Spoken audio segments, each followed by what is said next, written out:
الله من الشيطان الرجيم بسم الله الرحمن الرحيم إن الحمد لله نحمده ونستعينه ونستغفره ونعوذ بالله من شرور أنفسنا ومن سيئات أعمالنا من يهده الله فلا مضل له ومن يضلل فلا هادي له وأشهد أن لا إله إلا الله وحده لا شريك له وأشهد أن محمدا عبده ورسوله أما بعد فإن أصدق الحديث كتاب الله وخير الهدي هدي محمد صلى الله عليه وسلم وشر الأمور محدثاتها وكل محدثة بدعة وكل بدعة ضلالة وكل ضلالة في النار. فيقول الله تبارك وتعالى في كتابه الكريم بعد أعوذ بالله من الشيطان الرجيم يا أيها الذين آمنوا اتقوا الله حق تقاته ولا تموتن إلا وأنتم مسلمون. يا أيها الذين آمنوا اتقوا الله وقولوا قولا سديدا يصلح لكم أعمالكم ويغفر لكم ذنوبكم ومن يطع الله ورسوله فقد فاز فوزا عظيما. يا أيها الناس اتقوا ربكم الذي خلقكم من نفس واحدة وخلق منها زوجها وبث منهما رجالا كثيرا ونساء واتقوا الله الذي تساءلون به والأرحام إن الله كان عليكم رقيبا.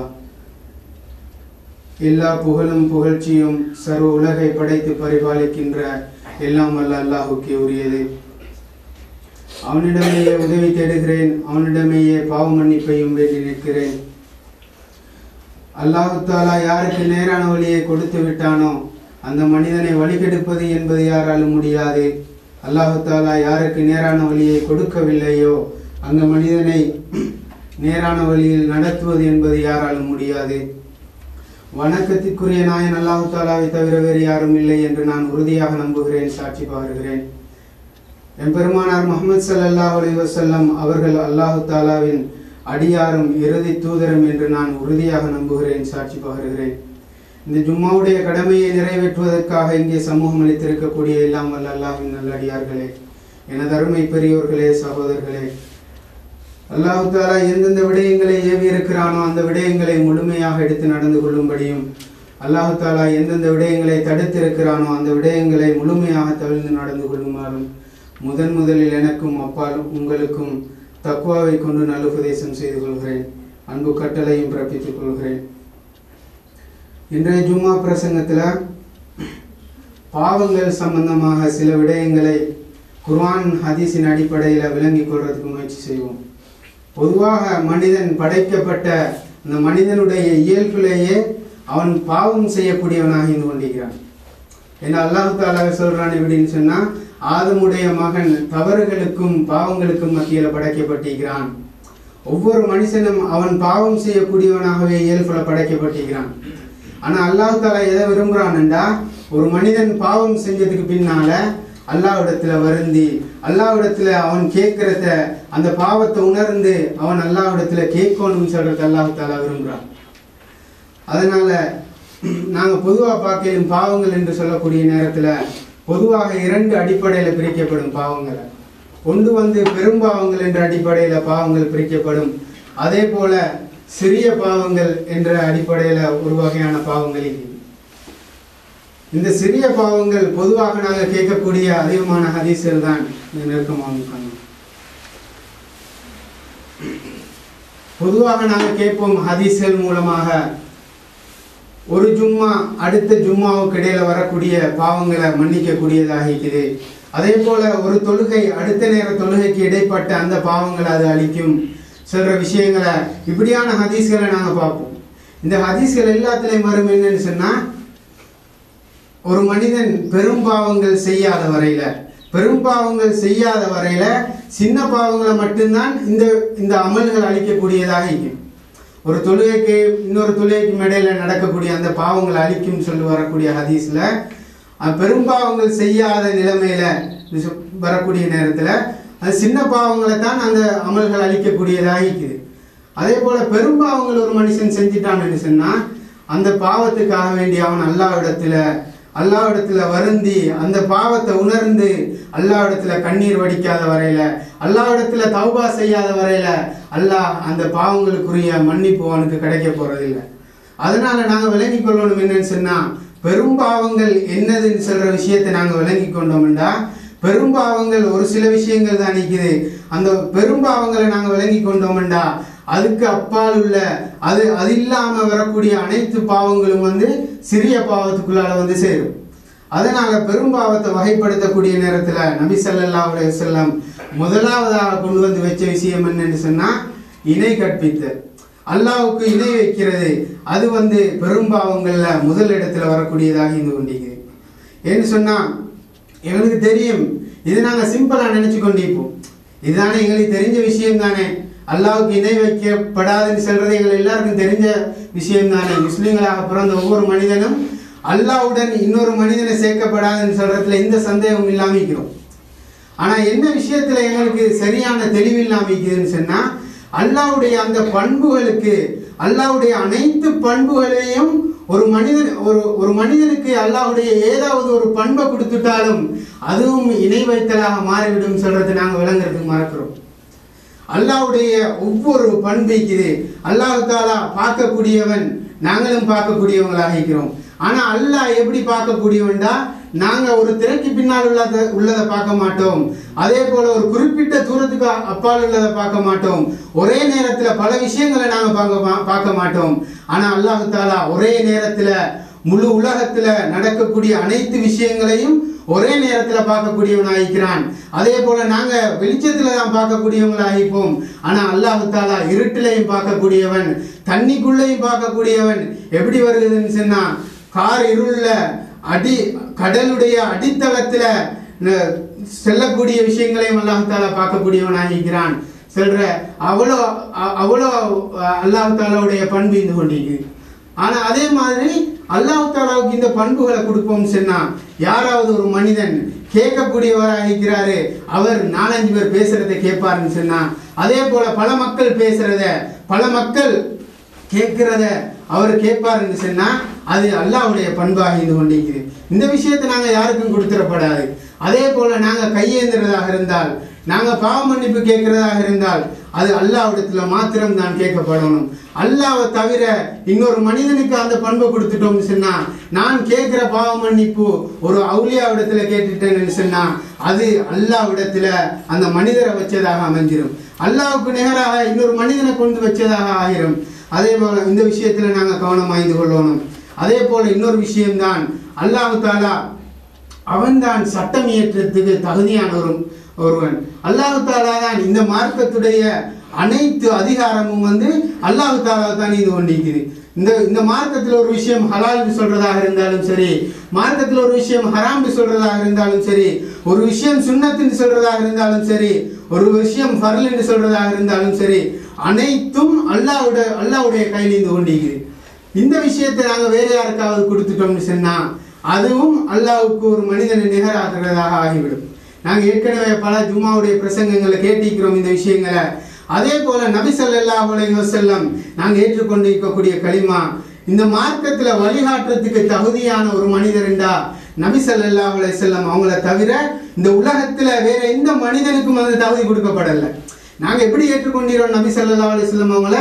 அல்லாஹ்வுடைய இறுதி நபி, அவர்தான் எங்களோட வாழ்க்கைக்கு வழிகாட்டின்னு சொல்லி ஏற்றுக்கொண்டிருக்கிறோம். அவருக்கு பிறகு இந்த மார்க்கத்துல வழிகாட்டுறதுக்கு தகுதியானவர்னு சொல்லி அந்த நபியுடைய இடத்துல உலகத்துல வைக்கிறதுக்கு எந்த ஒரு மனிதனும் தகுதி இல்லை. எந்த ஒரு உயர்ந்த அந்தஸ்தில் இருக்கக்கூடிய ஒரு மனிதனாக இருந்தாலும் சரி, அது முழு சஹாபாக்களை எடுத்து வச்சாலும் சரி, சஹாபாக்களுடைய மொத்த தொகையையும் எடுத்து அவர்களை நபியுடைய அந்தஸ்தை கொண்டு போகலும் என்று பார்த்தால் அப்படியே என்ன சொன்னா, நபியுடைய அந்தஸ்து தனிப்பட்டதாக இருந்து கொண்டிருக்கு. நபியுடைய அந்தஸ்துக்கு யாரையும் கொண்டு போக முடியாது.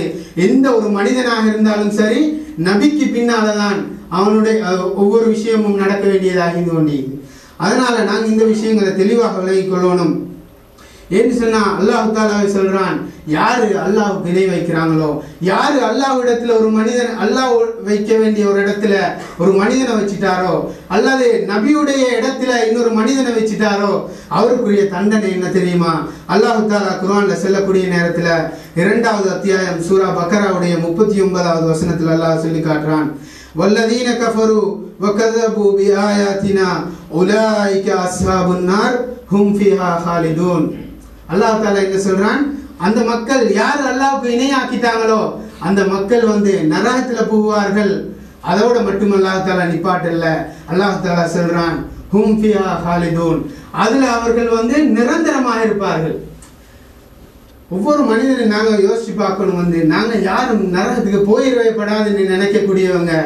ஆனா அல்லாஹ் தாலா இதுக்கு என்ன தண்டனை கொடுக்குறான்னு சொன்னா, அவர்கள் நரகத்துல புகுவார்கள், அது மட்டும் இல்லாம அதுல நிரந்தரமாக இருப்பார்கள் சொல்ற விஷயத்தை அல்லாஹ் தாலா சொல்லி காட்டுறான். அதே மாதிரி அல்லாஹ் தாலா சூரத்து நிசாவுடைய 14வது வசனத்துல சொல்லக்கூடிய நேரத்துல, அல்லாஹ்வுக்கும் அவனது தூதருக்கும் மாறு செய்து அவனது வரம்புகளை மீறுபவனை அல்லாஹ் நரகில் நுழைய செய்வான், அவன் அதில் நிரந்தரமாக இருப்பான். அல்லாஹ் தாலா இந்த வசனத்துல நபியையும் சேர்த்து சொல்றான், யாரு அல்லாஹ்வுக்கும் அல்லாஹ்வுடைய தூதருக்கும் மாறு செய்யறாங்களோ அவர்களை அல்லாஹ் தாலா நரகத்துல செலுத்துவான், அதில் அவர்கள் நிரந்தரமாக இருப்பார்கள் சொல்ற விஷயத்தை அல்லாஹ் தாலா சொல்லி காட்டுறான். அதனால நாங்க ஒவ்வொருத்தரும் உள்ளத்துல எடுத்துக்கொள்ளணும், அல்லாஹ்வுடைய இடத்துல எந்த ஒரு மனிதனையும் வைக்கிறதுக்கு நாங்க முற்பட்டுடப்படாது. அதே மாதிரி எங்களோட பழக்க வழக்கங்கள்லையும் இந்த மார்க்கத்துல ஒரு விஷயத்தை சொல்றதுக்கு தகுதியானவர் அது நபி ஸல்லல்லாஹு அலைஹி வஸல்லம் அவர்கள் தான். அவர்களுடைய இடத்துல இன்னொரு மனிதனை வச்சுட்டோம் என்றால் அவர் எவ்வளவு பெரிய ஒரு மேதையாக இருந்தாலும் சரி, அவருக்கு அந்த தகுதி இல்லை. அல்லாஹ் தாலா சொல்லிட்டான், இந்த மார்க்கத்துல தகுதி யாரு குர்ஆனையும் ஹதீஸையும் யாரு அல்லாஹ்வையும் மறுமை நாளையும் நம்புறாங்களோ அவர்களுக்கு அழகிய முன்மாதிரி நபி இடத்துல தான் இருக்குதுன்னு அல்லாஹ் தாலா சொல்லிட்டான். அதனால நபிக்கு பின்னால எவ்வளவு நல்ல விஷயமா எங்களுக்கு விளங்கினாலும் அதுவும் அதை நாங்க ஏற்றுக்கொள்ள வேண்டிய தேவை இல்லை. அதுதான் அல்லாஹ் தாலா சொல்லி காட்டக்கூடிய நேரத்தில் சொல்றான், சூரத்து தௌபாவுடைய 63வது வசனத்துல, அல்லாஹ்வுக்கும் அவனது தூதருக்கும் எதிராக நடப்போருக்கு நரக நெருப்பு உள்ளது, அதில் அவர்கள் நிரந்தரமாக இருப்பார்கள். அல்லாஹ் தாலா இது வெறுமனே செல்லல, கொஞ்ச நாளைக்கு நரகத்தில் இருந்துட்டு திரும்ப சொர்க்கத்துக்கு போயிடுவாங்கன்னு சொல்ற விஷயத்தை அல்லாஹ் தாலா செல்லல. அல்லாஹ் தாலா சொல்றான், அதுல அவர்கள் நிரந்தரமாக இருப்பார்கள் சொல்ற விஷயத்தை அல்லாஹ் தாலா சொல்லி காட்டுறான். நாங்க கொஞ்சம் சிந்திச்சு பார்க்கணும். அதிகமா அடிக்கடி நாங்க கேட்கிற விஷயங்கள் தான். நாங்க உதாரணத்துக்கு சில விஷயங்கள் எடுத்துக்கொண்டோம்னு சொன்னா, உதாரணத்துக்கு மையத்து தொழுகை எடுத்துக்கொள்வோம். மையத்து தொழுகையை நாங்க எடுத்துக்கொண்டோம்னு சொன்னா, இங்க பொதுவாக இங்க நடக்கக்கூடிய பள்ளிவாசல்களில் நடக்கக்கூடிய மையத்து தொழுகைக்கு போய் பார்த்தீங்கன்னு சொன்னா அது எப்படி நடக்கும்டா, மையத்து தொழுகைக்கு 4 தக்பீர். முதலாவது தக்பீருக்கு பின்னால நபி ஸல்லல்லாஹு அலைஹி வஸல்லம் அவங்க சூரா ஃபாத்திஹா ஓதுவாங்க. அதுக்கு பின்னால நபி ஸல்லல்லாஹு அலைஹி வஸல்லம் அவங்க மீது ஸலவாத் சொல்லப்படணும். 3வது தக்பீருக்கு பின்னால அந்த மையத்துக்காக பிரார்த்தனை செய்யப்படணும். 4வது தக்பீருக்கு பின்னால அந்த மையத்துக்காக பிரார்த்தனை செய்துட்டு அதுக்கு பின்னால சலாம் கொடுக்கப்படணும். ஆனா இங்க பொதுவாக என்ன வளமைக்குன்னு சொன்னா, முதலாவது தக்பீருக்கு பின்னால் அல்ஹம்து சூராவுக்கு பதிலாக ஒரு சூரா வேறொரு துஆ ஒன்று ஓதுவாங்க. யாரு காட்டி கொடுத்தது இந்த வளமைய? அல்லாஹ்வுடைய ரசூலுடைய வாழ்க்கையில அல்லாஹ்வுடைய ரசூலுடைய வழிகாட்டல்ல தெளிவாக இருக்குது. முதலாவது தக்பீருக்கு பின்னால அல்ஹம்து சூரா ஓதணும்னு சொல்லி. ஆனா எங்களுடைய வாழ்க்கையில எங்களோட சகோதரர்களுடைய வாழ்க்கையில எப்படி அந்த முதலாவது தக்பீருக்கு பின்னால வேறொரு துஆ ஓதுறது? யார் இந்த அதிகாரத்தை ஒரு மனிதனுக்கு, ஒரு இமாமாக இருக்கலாம், யாரா இருந்தாலும் யாரு இந்த அதிகாரத்தை கொடுத்தது? நாங்க ஒவ்வொருத்தரும் கட்டாயம் படிக்கணும். ஏன்னு சொன்னா இந்த விஷயம் எங்க கொண்டு போய் சேர்க்கும் என்றா நரகத்துல கொண்டு போய் சேர்க்கும். அதுலயும் நிரந்தரமாக இருப்பார்கள். அல்லாஹ் தாலா திரும்ப திரும்ப பல வசனங்களை சொல்லி காட்டுறான்.